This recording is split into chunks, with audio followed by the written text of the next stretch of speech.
अच्छा बाबूजी, सर्वप्रथम बिरहा के तमाम सम्मानित श्रोता बंधुओं का हार्दिक अभिनंदन वंदन स्वागत करता हूं, चरणों में नमन प्रणाम करता हूं। हम भोजपुरी बिरहा गायक रामआशीष यादव एंड पार्टी एक ऐसने बिरहा का प्रस्तुति बा जौना कांड से ये पूर्वांचल ही नहीं बल्कि सबको झकझोर कर रख दिया।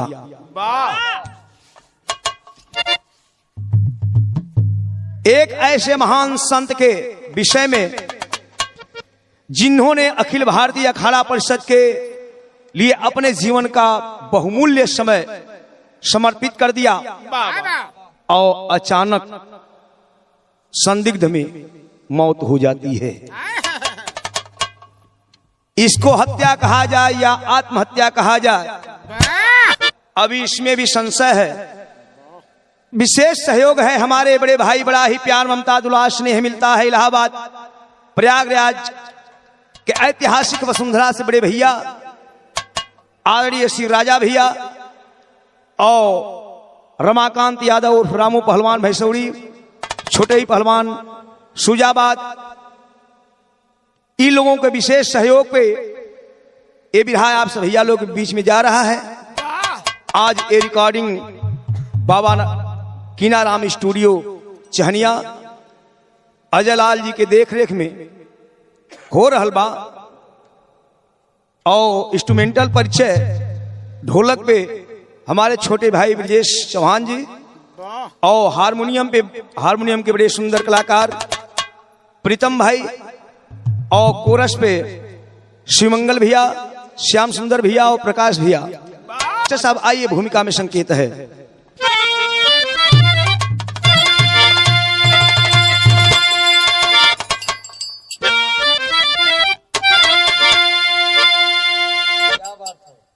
तो गजब ज्ञान मंडित अखंडित है भारत,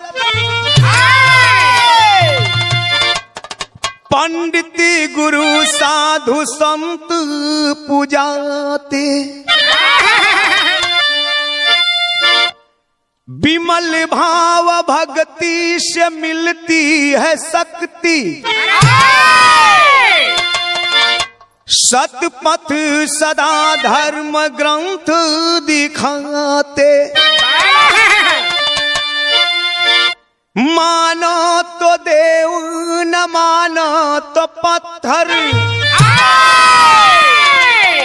अरे दिया गुरु को शिष्य काट अपना अंगूठा, अरे मगर आज शिष्य यही कहता फिरता, सच्चाई मुझ में गुरु सबसे झूठा।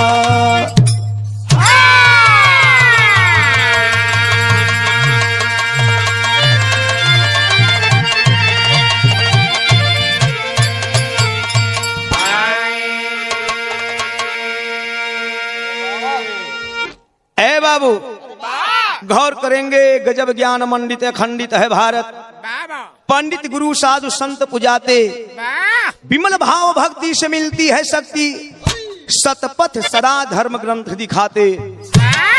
ए बाबू, ये वो हिंदुस्तान है जिस हिंदुस्तान की सरजमी पे मर्यादा पुरुषोत्तम राम भगवान श्री कृष्ण, कबीरदास, रहीम रसखान, भक्त प्रहलाद, ध्रुव, मीराबाई, ऐसे संतों का जन्म हुआ। इसीलिए इस हिंदुस्तान को विश्व गुरु की उपाधि मिली और यही हिंदुस्तान है। एक समय वो था कि गुरु के मांगने पे गुरु दक्षिणा में एक शिष्य अपना अंगूठा काट कर दे देता है, लेकिन आज लोग गुरु शिष्य परंपरा को धूमिल कर रहे हैं।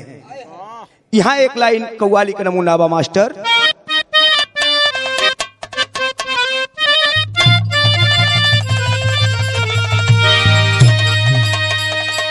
यह कव्वाली का नमूना आए मुसाफिर भटकता है क्यों दर बदर, ऐ मुसाफिर भटकता है क्यों दर बदर, दोनों आलम का रहा भर मदीने में है।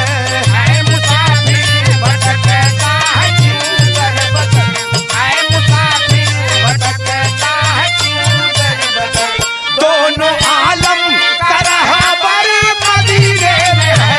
ऐ मुसाफिर भटकता है क्यों दर बदर। लेकिन बिरहा में भाव लगल। कवि जी कितना सुंदर बात लिखत हूं हर इंसान के लिए, गौर करेंगे।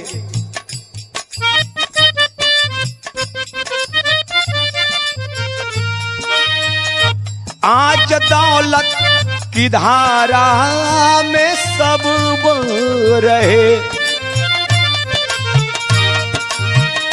आज दौलत की धारा में सब बह रहे, कह रहे धन धर्मा जी का जंजाल है। आज दौलत की धारा में सब बह रहे, आज दौलत की धारा में सब बह रहे, कह रहे धन धर्माजी का जंजाल है। आज दौलत की धारा में सब बह रहे, कि आज दौलत की धारा में सब बह रहे, कह रहे धन धर्म जी का जंजाल है। माया पर्दे के पीछे खड़ी मौत है, माया पर्दे के पीछे खड़ी मौत है, घूमता चक्र सा अनवरत काल है।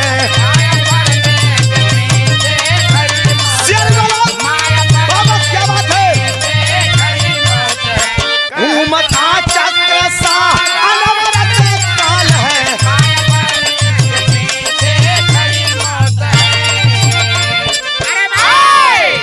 ऐ भैया, किसी भी संत दरबार में, महात्मा के दरबार में, आश्रम मठ पे जाएंगे तो महात्मा संत लोग बताते हैं, ऐ दुनिया वालों, ऐ भक्तों, ये धन दौलत रुपया महल अटारी सोना चांदी ये सब माया रूपी जंजाल है। एक दिन सबको जाना है, आपको भी जाना है, मुझे भी जाना है। ये धन दौलत छोड़ करके बढ़िया कर्म करिए, परोपकार का कार्य करिए, अच्छी अच्छी बात बताओ न लोग, अध्यात्म का बात करो न लोग। गृहस्थ आश्रम वालन से ज्यादा खुद साधु संत महात्मा बाई लोग खुद धन में लिप्त हुए। अरे वाह, कुछ ऐसी ही घटना है। कैसे मास्टर? दर दर कोई भटकता इज्जत की चाह में, अपराधी बन जाता कोई दौलत की चाह में। बेटा बेटी चेला को बहुत प्यार दीजिए, जीते जी लिखते अपना नया अधिकार दीजिए। अधिकार पाने वाला साथे कुछ भी कर सकता, हद पा करके सारा ओ जालिम उबर सकता।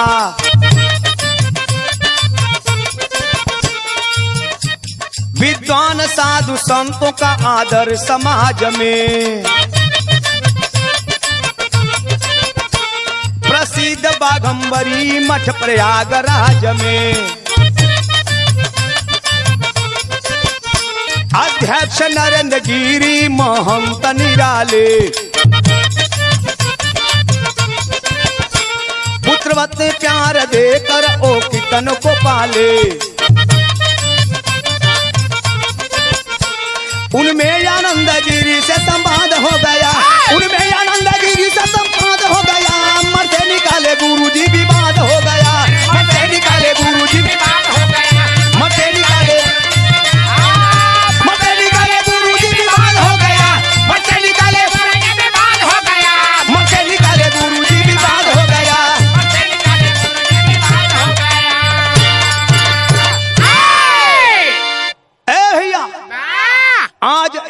इंसान दर दर भटक रहा है, कोई इज्जत मर्यादा के लिए मर रहा है, तो कहीं दौलत के चाह में इंसान अपराधी बन जा रहा है, भाई भाई का गर्दन काट दे रहा है।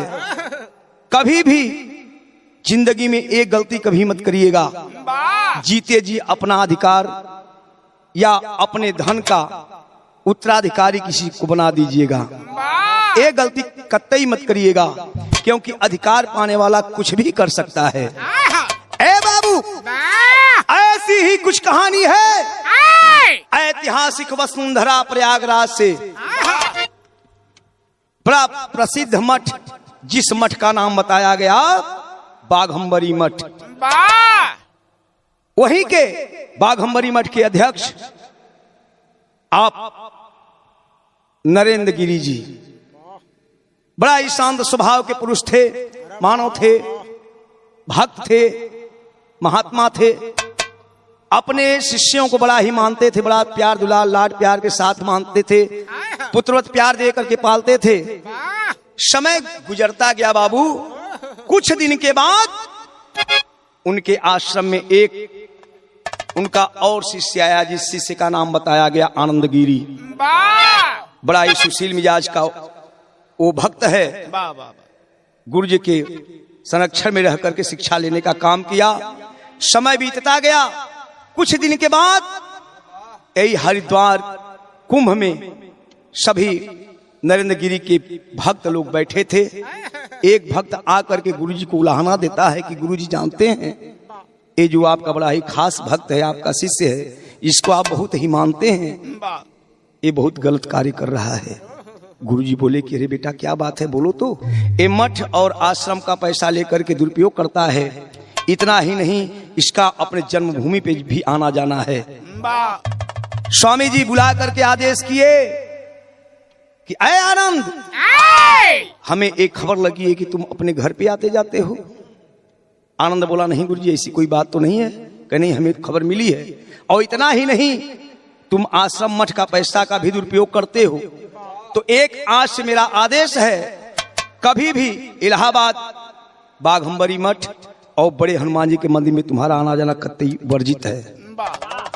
ए भैया, ये बतिया जो उन्हें समय आनंद गिरी सुन ले, बड़ा अंदर से गलानी तकलीफ होता हो।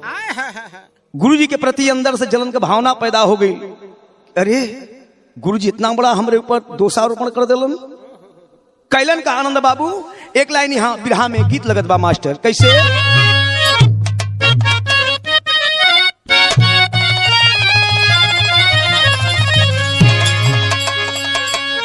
ए भैया, कौनो लइका के देख के कौनो लइकी, कौनो लइकी के देख के कौनो लइका, सॉरी, कौनो लइकी के कौनो लइका देख के ओकरे खूबसूरती का बखान करत हो। कैसे मास्टर?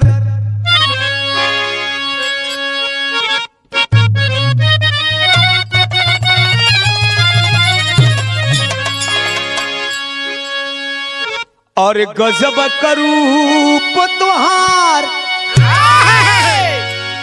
गजब करूप तुहार, गजब सूरतिया तू पवलूनु हो।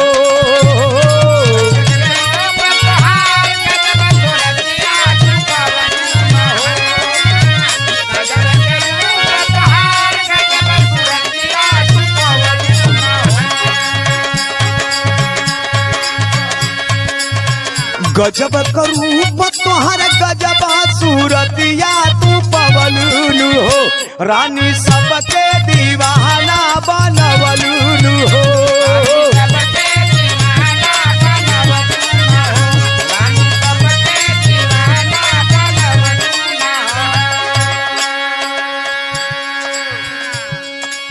ए बाबू, ई तो गीत रहल, लेकिन इधर आनंद क्या किया?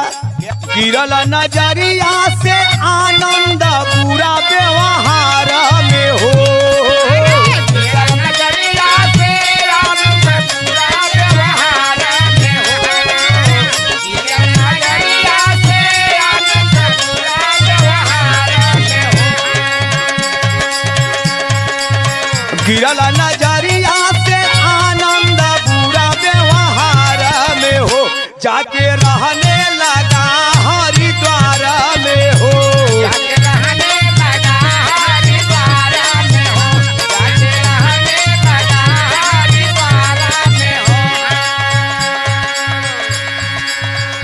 ए बाबू, आनंद के अंदर सदमा सतावत हो।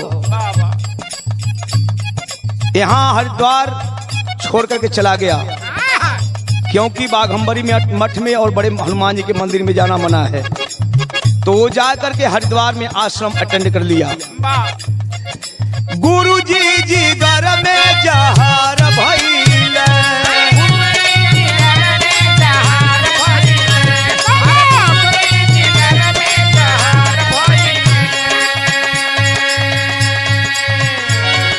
नफरत का भारी असर भइले,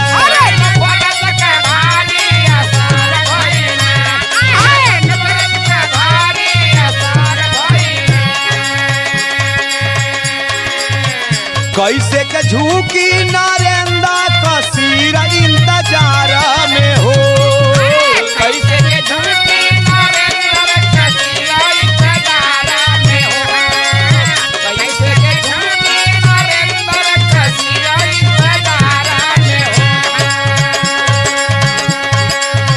कैसे के झूकी नरेंद्र कसीर इंतजार में हो। जाके रहने लगा हरिद्वार में हो।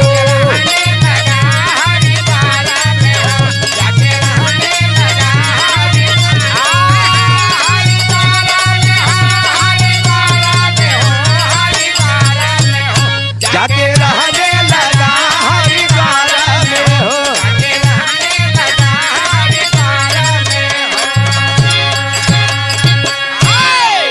ए भैया, इस सदमा को बर्दाश्त नहीं कर पाया और इलाहाबाद छोड़ करके चला गया। जा करके हरिद्वार में आश्रम में रहने लगा।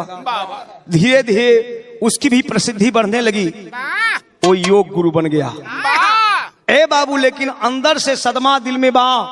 सदमा का बा जलन हो। कैसे नरेंद्र के सिर अपने चरण में गिराई।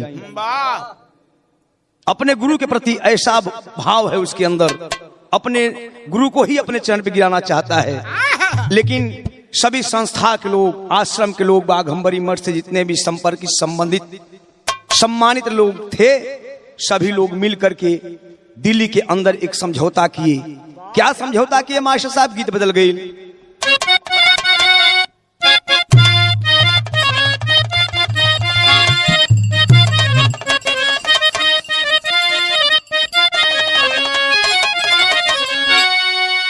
यह गीत बा, अरे बीड़ा काशी माता दा केतना दूर परन में छाला पड़ी रे गायो।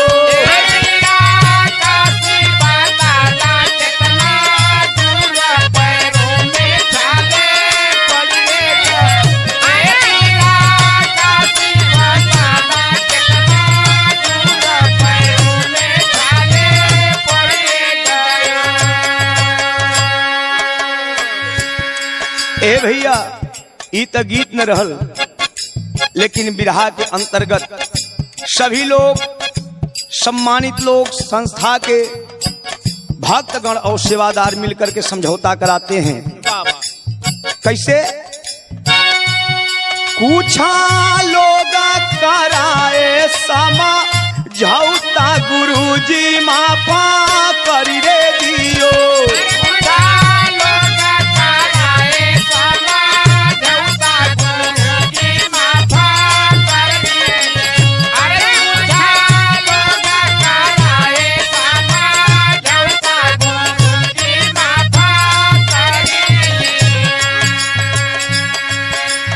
ए भैया, आनंद गिरी जाकर के अपने गुरु नरेंद्र गिरी से माफी मांगता है, बोलता है गुरुजी हमें क्षमा कर दीजिए, मुझसे बहुत बड़ी भूल हो गई, गलती हो गई। अरदास लगाता है। गुरु का स्वभाव बड़े ही सच्चे स्वभाव के थे, दिल साफ था, लेकिन माफी मांगने के बाद भी अंदर क्या मलाल है। लेकिन आनंद का मन भटके, आनंद का मन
बाबू महंत नरेंद्र गिरी जी अपने शिष्य को क्षमा कर दिए कि जाओ बेटा, लेकिन आज के बाद ऐसी गलती मत करना। तो बिरहा के शैली में संकेत है मास्टर।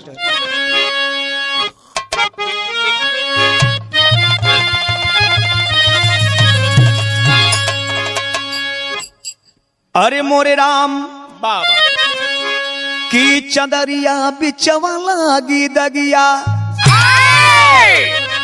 की चदरिया बिचवा लागी हो, की चदरिया बिचवा लागी दगिया। अरे पावे तरह तरह का नरेंद्र गिरी खबरिया, अरे खबरिया, अरे खबरिया। ए बाबू धीरे धीरे समय बीतता गया। कुछ दिन के बाद कुछ महंत नरेंद्र गिरी की खबर लगे लगल कोई के माध्यम से कि आनंद बहुत ही गलत कार्य कर रहा है गुरुजी। महंत नरेंद्र गिरी जी बोले कि अरे क्या बात है, अब तो बहुत ठीक ठाक चल रहा है, लेकिन क्या समस्या है? समस्या लोग बताओ, मैं क्या खबर मिले?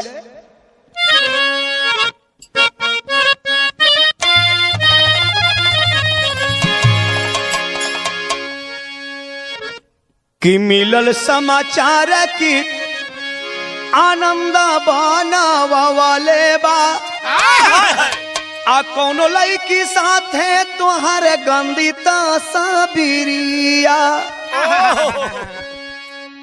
आ कहियो वायरल कोई देई, आ बाबा घबराए लगल, आ मिल जाई माटिया में जो गबल कदरिया। ए बाबू यही खबर लगती है, वो तो हरिद्वार में है, लेकिन किसी के थ्रू एक खबर लगवाता था बाघंबरी मठ प्रयागराज में कि ये बहुत बड़का भक्त बनता है, सबका गुरु बन बैठा है ये नरेंद्र गिरी। इसकी स्थिति आप लोग जानेंगे तो आश्चर्यचकित हो जाएंगे। लोग कहें आखिर क्या बात है? कहीं सुना इनकर तो हम एक लड़की के साथ नंगी तस्वीर बनवा के रख ले ही आई के वायरल करल चाहते हैं। ये बाबू ये बात जब नरेंद्र गिरी जी सुने, अंदर से बड़ी ही तकलीफ में है नरेंद्र गिरी जी। 13 सितंबर को सोचे कि ये जमाना मुझे क्या कहेगा, चल करके अपना हम आत्महत्या कर लेते हैं। लेकिन फिर भाव अंदर से परम पिता परमेश्वर की कृपा हुई और महंत का विचार बदल गया। लेकिन वो दिन 20 सितंबर के दिनों क्या किए कि 20 सितंबर 2021 सोमवार आशीषों के साथ भोजन कैल दोपहरिया। 20 सितंबर के दोपहर में भोजन कैलन पूरे शिष्यन के साथ और भोजन करके और महंत नरेंद्र गिरी जी बोले शिष्यों जाओ आराम कर लो, हम लोग 3 या 4 बजे जैसे रोज बैठते थे ऐसे ही बैठ करके हम लोग सत्संग भजन करेंगे। तब का भइल गईल कोठरिया में हाँ फिर लवटी आ केहू के न मालूम भइल अंदर के खबरिया। ए बाबू महंत नरेंद्र गिरी जी भोजन कैला के बाद अपने शयन कक्ष में गईलन, सोए तो फिर सोए रह गए। इधर जब शाम का 4 और 5 बजने को है, इधर सभी आश्रम के भक्तगण सेवादार और कुछ प्रेमी बंधु आकर के बैठे हैं। अब महंत जी आवलन तो हम उन्हों के भजन सुनल जाई। सभी लोग एकत्रित हैं, सभी सेवादार शिष्य आपस में बात कर रहे हैं। क्या बात कर रहे हैं मास्टर? बिरहा में गीत लग गई। बाबा हो बड़ा ही मिजाजी गीत है प्रकाश भैया। देखा ये सब पहले का गीत कौनो जोर ना श्याम सुंदर भैया। पहले का गवैया गाँव है, का गाँव है? खाई गईलू खाई गईलू लंगड़ाया मदाम कहिया ले देबू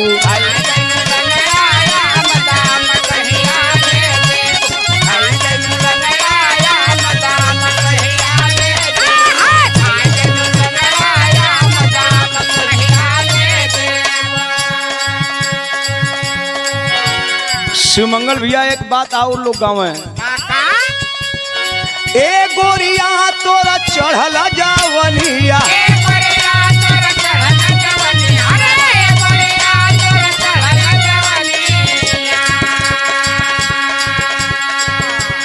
झूली जाई गलावा कच्चा मदाम कही है झूली जाई गलावा कच्चा मदाम कही आले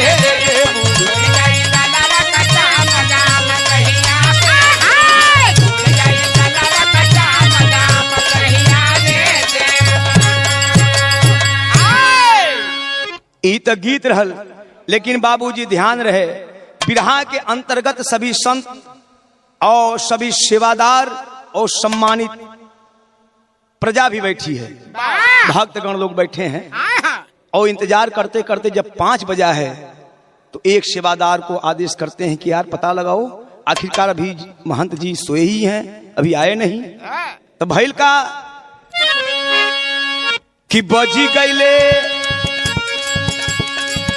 गईला 4 से 5 गुरुजी अइल नाही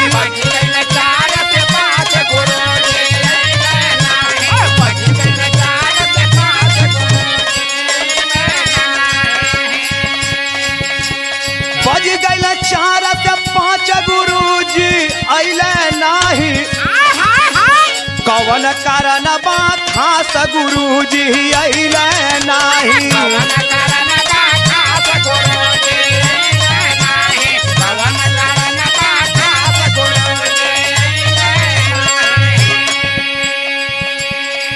सभी लोग आपस में बात करते हुए एक सेवादार जिसका नाम सुमित बताया गया, सुमित सेवादार को लोग जगाने के लिए भेजे। जब सुमित गया है तो स्थिति क्या है, सुमित सेवादार जगावे जब गईल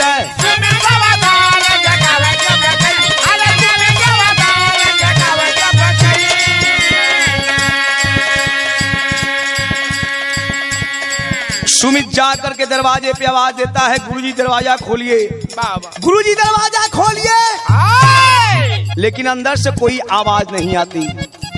कुछ और भक्तगण आए और उस दरवाजा को तोड़ते हैं। जब तोड़न तक भइल लग पंखा से जिया घबराइला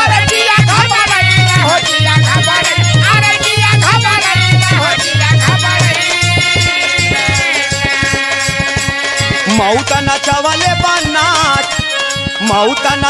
बनाच गुरुजी अइल नाही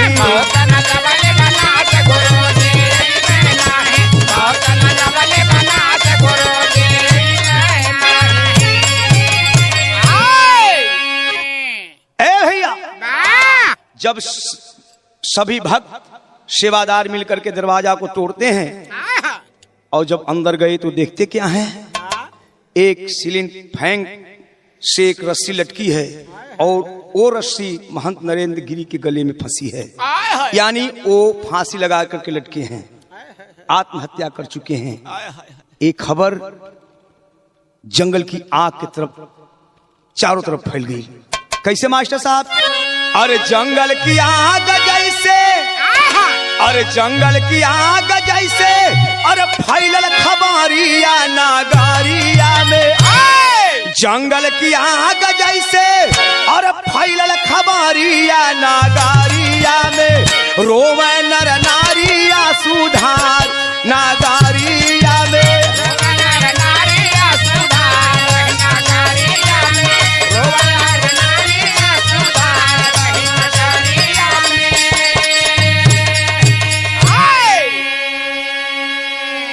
ए बाबू जंगल की आग की तरह चारों तरफ ही खबर लगल हो। पूरे प्रयागराज में शोकानुकूल वातावरण बन गया है। जितने लोग सुने भागते हुए बाघंबरी मठ की तरफ चले और उसी समय प्रशासन को जब खबर लगा है तो अब पुलिस प्रशासन पाया सुसाइड नोट हो कैलस के ऐसन के करे मानावा में खोट हो। अरे कैलस के ऐसन के करे मानावा में खोट हो, कैलस के ऐसन के करे मानावा में खोट हो। आद्या तिवारी बेटा संदीप नारिया नगरिया में, आद्या तिवारी बेटा अरे संदीप नारिया नगरिया में, मुख्यानंद गिरी गादार नगरिया में। ए बाबू प्रशासन जब वहां पहुंची, प्रशासन पहुंचने से पहले वहां के सेवादार भक्त शिष्य लोग मिलकर के पंखे से लटकी हुई महंत जी की लाश को नीचे उतार करके लिटा दिए थे। और प्रशासन ने देखा, प्रशासन के लोग देखे कि लाश के बगल में एक सुसाइड नोट है। और सुसाइड नोट जब लोग पढ़े तो उसमें नरेंद्र गिरी जी लिखे थे कि मेरे मौत का कारण मेरा शिष्य आनंद गिरी है और आनंद गिरी को कड़ी से कड़ी सजा दी जाए। ए बाबू संदिग्ध में हैं आद्या तिवारी और उन्हीं का बेटा संदीप तिवारी, और मुख्य रूप से आरोपी है आनंद गिरी। प्रशासन तीनों को जेल में ले जाती है। और इधर जब 21 तारीख को बाघंबरी मठ के जितने भी संस्था के लोग थे, जब इस बात से अवगत हुए कि हमारे गुरुजी आत्महत्या कर लिए, लोग को दिल में सदमा लगा और भागते हुए आए। जब बाघंबरी मठ पे एक बड़ा ही बुजुर्ग भक्त है और नरेंद्र गिरी का बहुत ही खास शिष्य था, हाथ गोड़ कांपत हो, जाके अपने गुरुजी के पैर के पास बैठ करके एगो बात कहत हूं। का कलन बिरहा में गीत लगल मास्टर।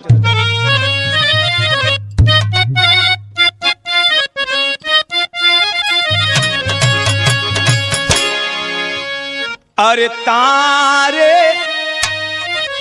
तारे तारे कितने नील गगन पे तारे, तारे तारे कितने नील गगन पे तारे, तारे तारे कितने नील गगन पे तारे। ए भैया वह बुजुर्ग भक्त जा करके अपने गुरु महाराज के चरणों पर गिर करके अर्थी के पास रो रो रो करके एक बात कर रहा है। बाबू क्या कहता है? अरे स्वामी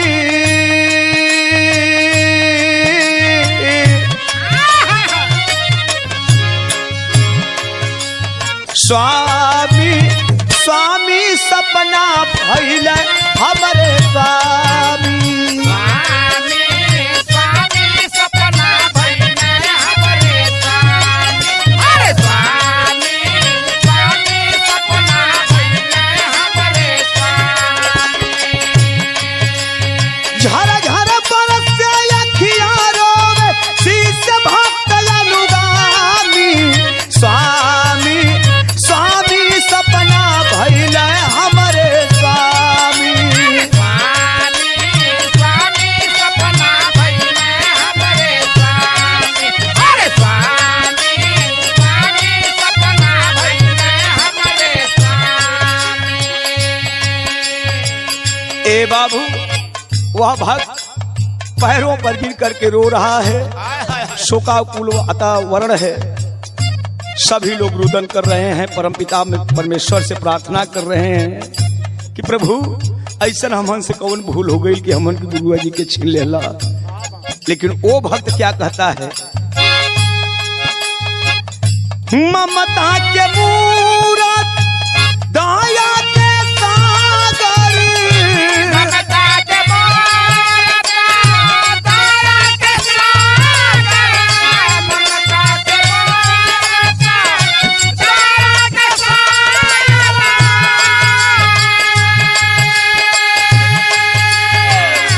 दिल से सबका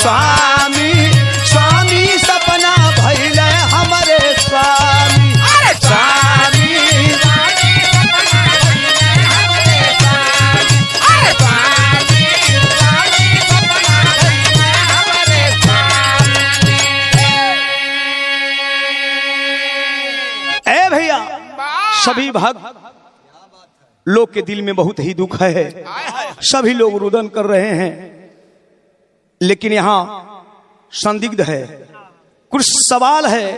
कवि जी ने दर्शाया है क्या? तीर्थराज प्रयागराज, तीर्थराज प्रयागराज देवों की धर्मी धरती है। आत्महत्या पत्र लिखे यह बात गले ना उतरती है। ए भैया, आत्महत्या कैलन, लेकिन साथ में एक सुसाइड नोट भी लिखलन। लिखने की जरूरत पड़ती जब, अरे लिखने की जरूरत पड़ती जब दूसरों से लिखवाते थे, और किसी तरह से संभल के स्वामी हस्ताक्षर को बनाते थे। यही प्रश्न है।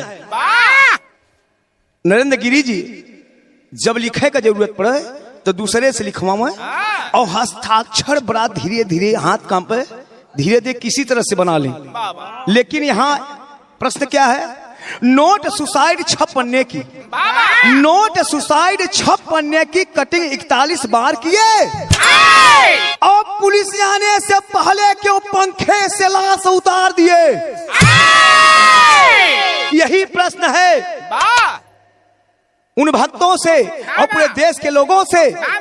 पंखे से लटकी हुई लाश को लोगों ने नीचे क्यों उतार दिया? इससे तो यही जाहिर होता है, क्या जाहिर होता है? धन दौलत हत्या का कारण यही है। धन दौलत हत्या का कारण शंका दिल में जगती है। कहीं निगाहें कहीं निशाना सोची साजिश लगती है। ये सोची हुई साजिश है, और ये सब जो बातें हो रही हैं ये सब खाली एक नाटकी दिखावा है। जिसके कारण हुई मौत, वो भी इस बात को सोच ले जो ऐसा किया, जिसके कारण हुई मौत उसका ना होगा ख्वाब भला। अगर वो सोचा था कि कुल धन दौलत रुपया महल अटारी सोना चांदी लेके नरेंद्र गिरी के हमायश करब, तो हो के जाए के, तब जिसके कारण हुई मौत उसका ना होगा ख्वाब भला। अरे अंतिम दर्शन पाने खातिर लोगों का सैलाब चला। अंतिम दर्शन पावे खातिर के नरेंद्र गिरी के प्रति जिनका स्नेह था, भाव था, सभी लोग भागते हुए चले। उसमें हमारे देश के प्रधानमंत्री माननीय नरेंद्र मोदी जी ट्वीट किए थे कि हमारे महंत जी इस दुनिया को छोड़कर चले गए, ये बहुत ही दुख है। प्रभु श्री राम उनको अपने चरणों में जगह दें। ए भैया, सभी लोग रो रहे हैं, यही बता रहे हैं, कह रहे हैं कि जो भी ऐसा किया होगा वो भी चैन से नहीं रहेगा। अगर वो धन की लालच में है तो एक दिन उसको भी ये धन जमीन सब कुछ छोड़कर जाना है। लेकिन बाबूजी 21 तारीख को हमारे उत्तर प्रदेश के मुख्यमंत्री माननीय आदित्यनाथ योगी जी भी श्रद्धा सुमन समर्पित करने के लिए चले, तो पहपट में संकेत है।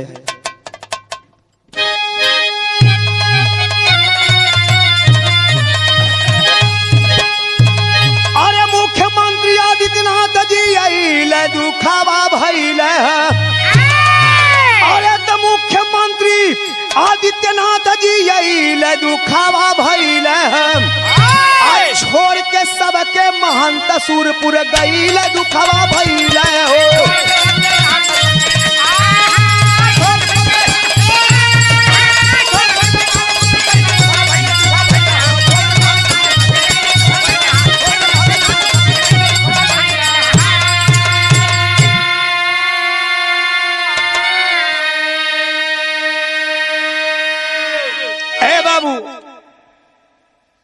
मुख्यमंत्री साहब आए और बोले, अपने ट्वीट अकाउंट पर भी नरेंद्र गिरी जी को ट्वीट करते हुए लिखा कि अखिल भारतीय अखाड़ा के अध्यक्ष महंत नरेंद्र गिरी जी ब्रह्मलीन हो गए। प्रभु उनकी आत्मा को शांति प्रदान करें। लेकिन उसी दिन हमारे उत्तर प्रदेश के पूर्व सीएम माननीय अखिलेश यादव जी पहुंचे। वाह वो क्या बोले? क्या अरे उसी दिन अखिलेश जी आए, अरे श्रद्धा सुमन चढ़ाए हम, और मौजूदा जज जांच करे कोई, ए आवाज उठाए हम। अरे दयानंद आद्या तिवारी पकड़ैल दुखवा भैल हम, और पुलिस घेरा में संदीप घेरैल दुखवा भैल हम। ए भैया, माननीय अखिलेश यादव जी आए और श्रद्धा सुमन समर्पित करते हुए आवाज उठाए, इसकी जांच करे और जल्द से जल्द आरोपी को गिरफ्तार किया जाए, कड़ी से कड़ी सजा दी जाए। ए बाबू, आना जाना तो लगा रहेगा, लेकिन आदमी का कर्म का ही बखान होता है, इसलिए आल्हा में संकेत है। अरे वाह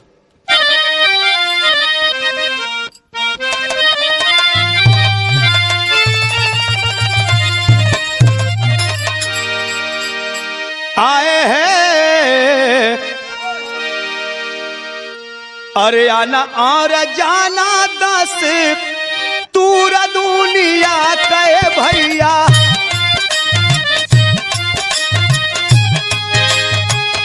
अकाल मौत से बादू खावा महान,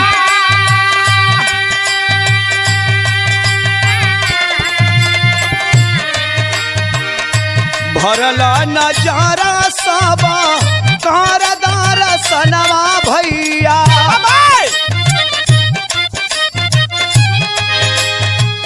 ऐसन काम कैला से कौन पापी बेईमान,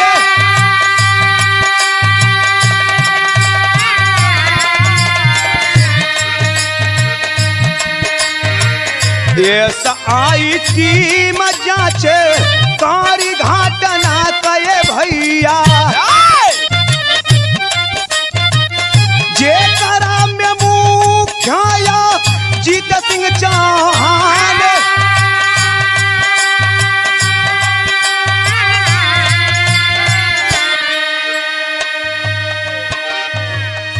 आनंद संदीप यादव नैनी तेलवा में ये भैया।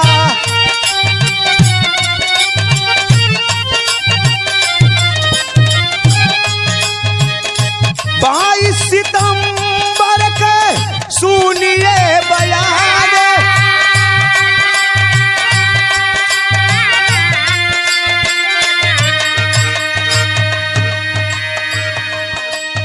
ए भैया, एसआई की टीम जांच करने के लिए चल पड़ी, जिसमें मुख्य अजीत सिंह चौहान जी को बताया गया। इधर आद्या, संदीप और आनंदगिरी ये तीनों नैनी जेल में हैं, लेकिन 22 सितंबर को क्या हुआ सदर आल्हा में संकेत है।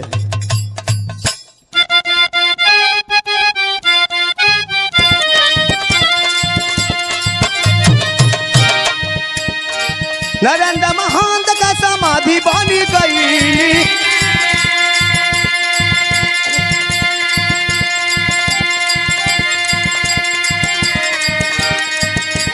बाघंबरी मठ परी सरदारा म्याले,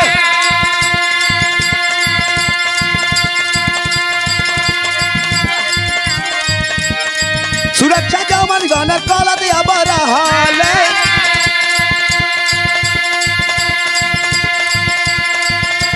ड्यूटी से सबका छुट्टी भइल श्री मारे, 25 सितंबर से सीबीआई जांच शुरू, सबसे अधिक लोग चिन्हित दुखा मारे,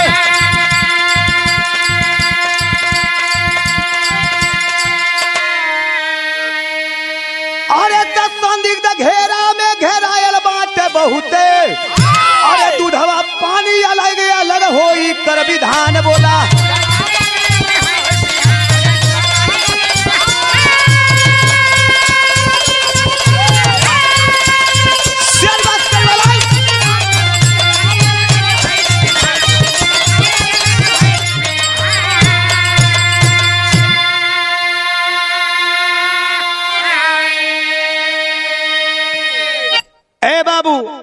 25 सितंबर से सीबीआई जांच शुरू हो गई, जिसमें 100 से ज्यादा लोग संदिग्ध में पकड़े गए हैं।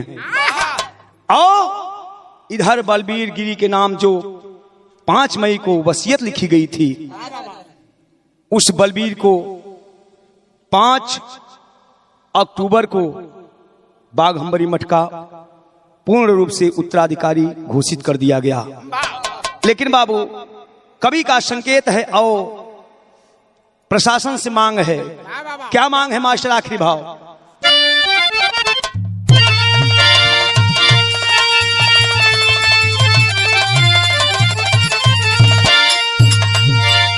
अरे तो काहे ये अहंकार बाप, अरे दौलत न कोई कदासी है।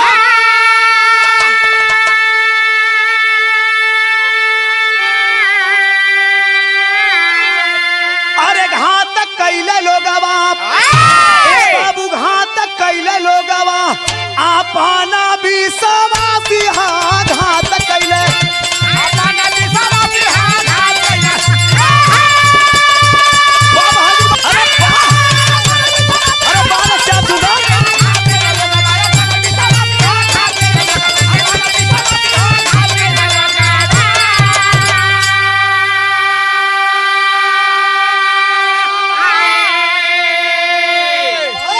काहे अहंकार बा दौलत ना कोई कदासी हो, और घात कैला लोगवा आपन विश्वासी हो।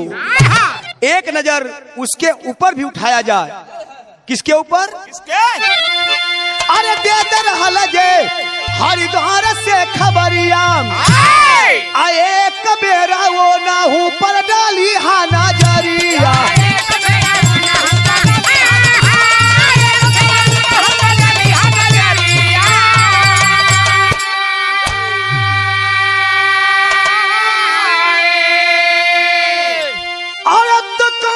अपराधी जो पावे जरूर फांसी।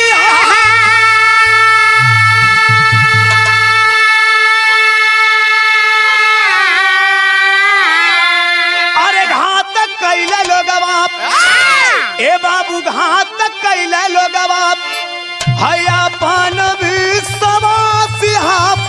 घातक कैले लोग बाप। ए भैया, एक बार उनके ऊपर भी नजर डाला जाए जो हरिद्वार से आनंद गिरी की खबर ले जाकर के नरेंद्र गिरी को पहुंचाता था। और एक बात सोचनीय विषय है। क्या सोचनीय विषय मास्टर?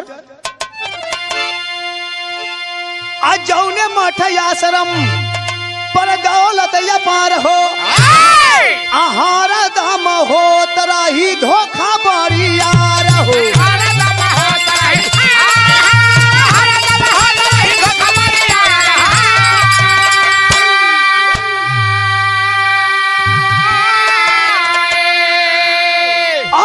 कोई ना सुरक्षित साधु संत सन्यासी,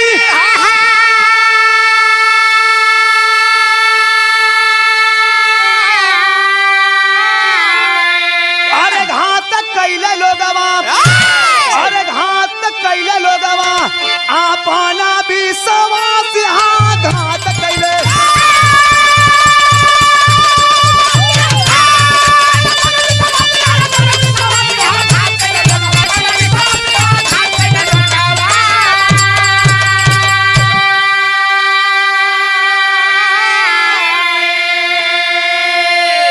गुरु बिहारी, गुरु गणेश, गुरु रामलाल,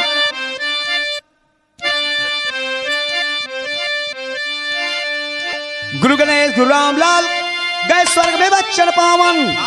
रामदेव चंद का कवि और पुजारी राम खेला।